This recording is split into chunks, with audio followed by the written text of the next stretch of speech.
What's up, resistance fighters and keyboard commandos?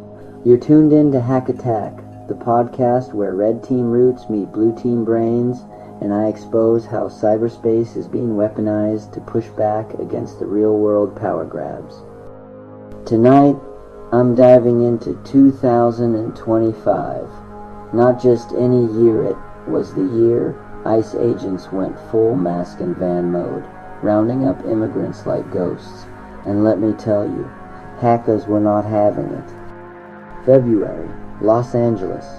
ICE and Homeland Security investigations start showing up in Latino neighborhoods. Unmarked cars, masked officers, no accountability. So what did activists do? Oh, they flipped the playbook. They doxed ICE agents. Flyers plastered on telephone poles in Boyle Heights read, "Careful with these faces, names, photos, phone numbers." No hack needed, just OSINT, old breach data, some public sleuthing, boom. Your neighborhood ICE squad turned into a digital wanted list. Was it legal? Was it tactical? Hell yeah. Fast forward to May. Trump's trying to deport Venezuelan asylum seekers, ignoring a federal judge's injunction. Enter Anonymous. They hit up Global X Airlines chartered to fly out deportees. Network breached. Website defaced. Message displayed. You lose again, Donnie. And the cherry on top? They leaked deportation manifests. Passenger names, flight routes, timestamps hand-delivered to journalists and lawyers fighting the deportation machine. Global X called it malicious. Hackers called it justice. June brought the launch of the ICE Lista public-facing database of known ICE agents. It wasn't some anonymous dump. It was curated, crowdsourced, sanitized of home addresses.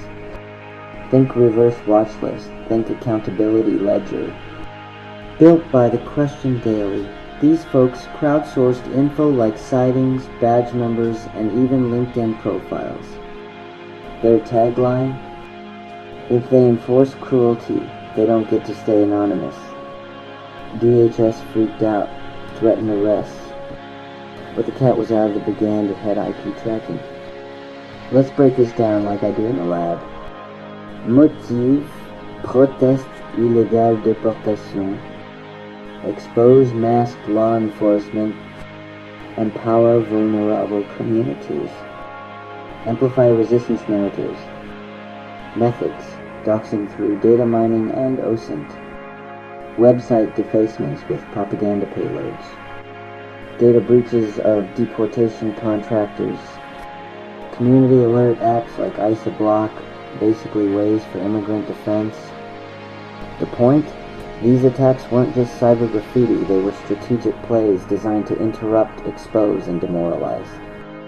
Look, 2025 saw red team tactics deployed not for profit but for protest. Hacktivism went global. Masked agents in LA, doxers in Bangladesh clocked in on ICE servers. Defenders of asylum seekers, now coded in Python and distributed via Tor. The US became the one target for ideologically motivated DDoS attacks, over 550 incidents logged in Kwana alone. Governments masked up. Hackers unmasked them. I used blue team skills to build counterintel, red team skills to fight fascism.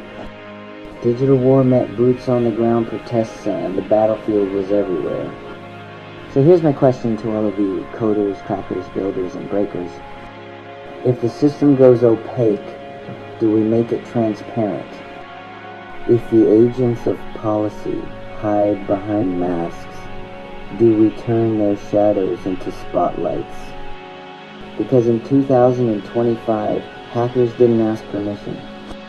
They executed their payload. That's it for this episode of Hack-Attack. If you've played on both sides of the firewall, you already know sometimes resistance doesn't look like a protest sign, it looks like a packet storm. Stay encrypted, stay principled, and as always, expect us